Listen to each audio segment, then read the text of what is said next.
এবং যখন একজন নারী কোনো কিছুতে বিনিয়োগ করে তখন সেটিকে নিজের মনে করতে শুরু করে। যখন সে আপনাকে দেখার জন্য কঠোর পরিশ্রম করে তখন সে নিজের একটি অংশ আপনার মধ্যে যোগ করে। সে সেই অপেক্ষা, সেই অস্থিরতা, সেই হৃদস্পন্দন মনে রাখে যা তার গলা পর্যন্ত পৌঁছে যায়। সেই স্মৃতি একটি নেশায় পরিণত হয় যা সে দেখা করার পরেও তাড়া করে। এখন এই স্থিতিশীল পুরুষের ক্ষমতা কিভাবে গ্রহণ করবেন তা বুঝুন। আপনার সময় রক্ষা করুন। আপনার ক্যালেন্ডার পবিত্র।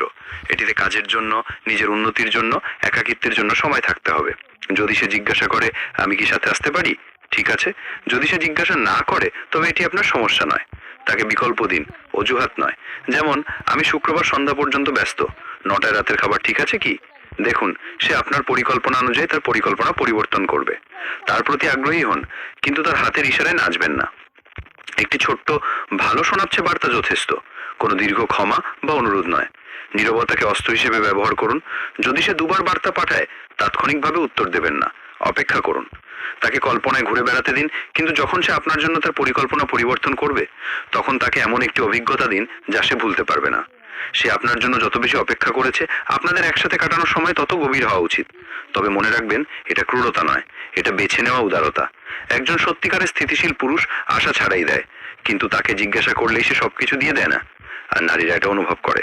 তারা সেই পুরুষের মধ্যেকার পার্থক্য বোঝেন যে তাদের জন্য বাঁচে এবং তাদের সাথে বাঁচে। একজন তার সামান্য মনোযোগের জন্য ভিক্ষা করে, অন্যজন তার সেরা মুহূর্তগুলো তাকে উপহার দেয়। আর নারীরা কেবল উপহারের প্রেমে পড়ে না, তারা সেগুলোকে লালন করে। তারা সেই প্রথম সন্ধ্যাটি মনে রাখে, সেই প্রথম মুহূর্তটি যখন সে উচ্চাকাঙ্ক্ষার পাশাপাশি তার দিকেও তাকিয়েছিল। সেই মুহূর্তটি যখন সে অনুভব করেছিল যে তাকে প্রশংসিত করা হয়েছে কিন্তু তার প্রতি তার কোনো অধিকার নেই। আর এই অনুভূতিটি আকাঙ্ক্ষাকে উন্মাদনায় পরিণত করে। সুতরাং পরের বার যখন সে জিজ্ঞাসা করবে আজ রাতে আপনি কি করছেন, তাৎক্ষণিকভাবে উত্তর দেবেন না, অপেক্ষা করুন, ভাবুন, তারপর আপনার নিজের শর্তে উত্তর দিন। কারণ যে পুরুষ তার সময়ের জন্য ভিক্ষা করে না সে তার ভক্তি জয় করে। এখন সত্যি করে বলুন, আপনি যদি কখনো এমন একজন নারীকে তাড়া করে থাকেন যে আপনাকে উপেক্ষা করেছে, কমেন্ট করুন, আর নয় নেভার এগেন।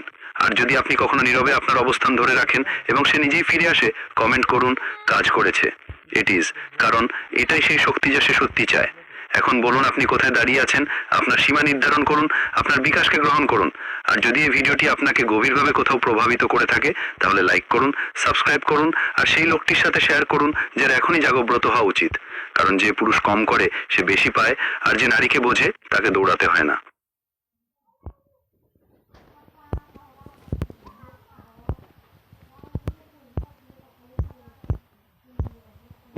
সহবাসের 9টি পৌরাণিক নিয়ম।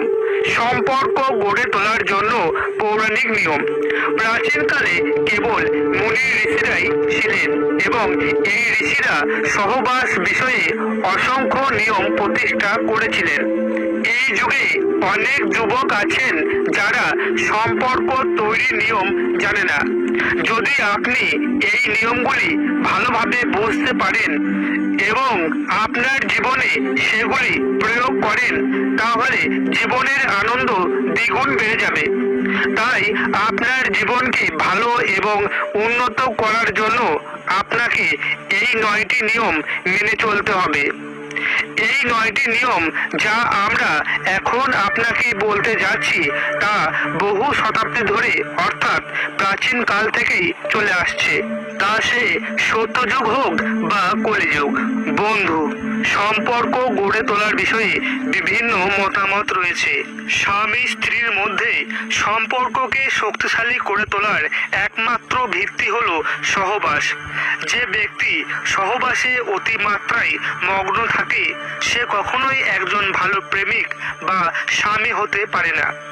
যদি আমরা এটি দেখি, প্রাচীনকালে শারীরিক সম্পর্ক স্থাপনের প্রক্রিয়াটিকে অত্যন্ত পবিত্র বলে মনে করা হতো।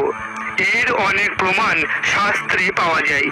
সেই সময়ের মানুষ আরও মুক্তমনা ছিল এবং কাজের সাথে সম্পর্কিত প্রতিটি সমস্যা নিয়ে মুক্তভাবে কথা বলতো।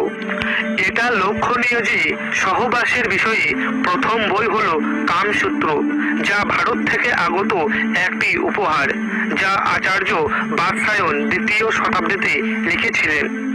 বন্ধু, যদি তোমরা না জানো তাহলে চলুন তোমাদের আজ বলি সহবাসের ক্ষেত্রে কোন নিয়ম মেনে চললে আমরা আমাদের জীবনকে সঠিক পথে নিয়ে যেতে পারি।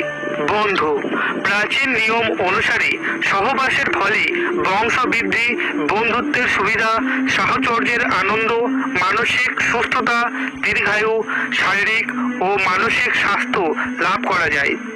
যদি আমরা বর্তমানের দিকে তাকাই তাহলে আজকের তরুণ প্রজন্মের কাছে স্বামী স্ত্রীর মধ্যে শারীরিক সম্পর্ককে শক্তিশালী করে রাখার একমাত্র ভিত্তি। এর মধ্যে ভালোবাসা থাকা উচিত, কামনা নয়।